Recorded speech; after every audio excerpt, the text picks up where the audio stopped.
y'all, it's Lissa aka Bangs and Glasses, and I'm back with another scrapbook layout process video for you all. This time I am scraplifting Christine Harden. I was just really inspired by this Christmas themed layout she shared recently, so I'm doing this as my Christmas in May / May I Scraplift You. So I'm showing you all the goodies that I'm going to be using here. I'm going to be playing with Vicki Boutin wrapped in ribbons and some warm wishes and some older American Crafts products. So I was really just inspired by this giant triangle she had on her layout, and I even used pretty similar colors to her, but I turned my giant triangle into a pocket instead of having the card on top. I had a ton of Christmas cards that we got in 2024 that I wanted to put on a layout, and I think putting it in this triangle as a big pocket is a great way to do that, so you can still, you know, pull everything out, look at everything front and back, but things are kind of contained and they're on an actual scrapbook layout. So she really inspired me to do this layout in this way. So right now I am going over and trying to find some washi to do a little kind of landing pad at the top corner here for my title piece. So you can see here the papers. So sorry about that. I just randomly got a phone call. So I don't know if you were able to hear that or not. So yeah, I found some thickers here to put my title and some washi. So this washi is just from my stash. It's not from Vicki Boutin or anything. It's stuff I've had in my stash for a long time. And my title is just going to be Cards 24. And I thought this was a really great idea to use those number stickers that are supposed to be for like an advent calendar, but to use it for the year. So that 24 is together as one piece, and then that other piece next to it says Merry Everything and Happy Always, which I think is a great sentiment to put on a card. So that is why I decided to add that into my title cluster. So now I'm going to make a cluster of embellishments in the bottom corner, so on top of the pocket here. So I'm going through this pack of ephemera from American Crafts Hollyberry collection, which is an older collection. I'm not sure what year it's from, but it's definitely older, and this is something I think I got randomly in a D-stash or something.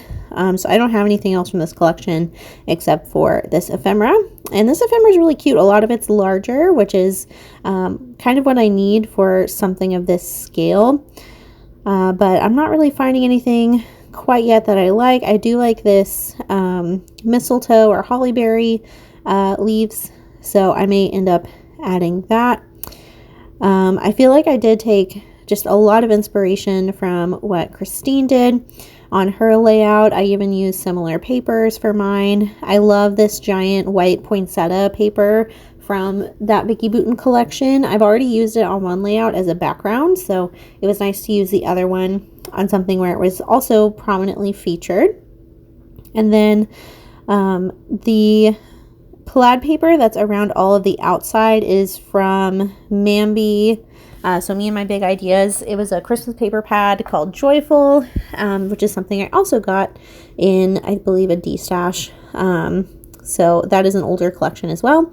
Now I'm going through this 49th and Market Evergreen Season pack, which has so much good stuff in here, but I remember that there were some like envelopes or something in here, so I thought that would be fun just to play up the Christmas card theme, to maybe have some envelopes and pockets on here with some letters.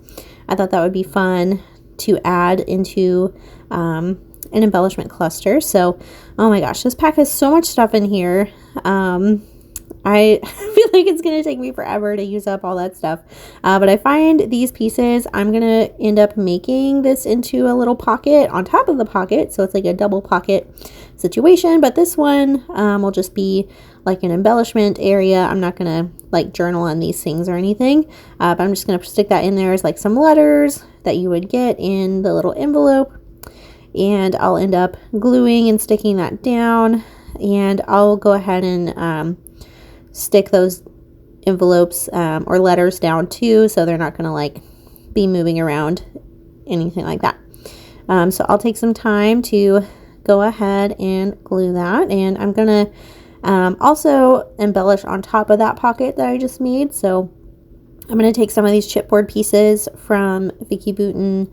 I think these are from Warm Wishes, which I just have a couple pieces from that collection. So I found that little red piece that says mailing cards, and this says family and friends. I think that makes sense since these are cards from family and friends. And I'm going to go ahead and put this reindeer on top of here. I've been trying to get him on a couple different layouts, and I think this is maybe the best spot for him is on top of this pocket. And I'll just add those holly leaves on top of my letters. I think that looks really cute, just clustered in there and popping out of that pocket. So I am going to go ahead and glue all these things down. And that is about how everything ends up. I did go ahead and do that off screen, and I'm going to add these chipboard snowflakes just around as like a final touch. So I'll go ahead and put those on my page as well, and just kind of scatter them around each little embellishment cluster. So I'm going to put them down here on top of the envelopes, and then I'll go ahead and put some in my title cluster up here just to use all of them up at the same time. So I'll just spend some time sprinkling those around, and I think that's nice to have a little more white on this page to bring out the white in the poinsettias, and just to kind of pop really well against the green of the background paper. I think those ended up looking really nice. So that is everything I have for you all today. This is what it's going to look like with the cards inside. It looks super cute. I love how that came out. And I'll have a still shot at the end. I'll also go ahead and link down below Christine's. Thanks again so much. Bye.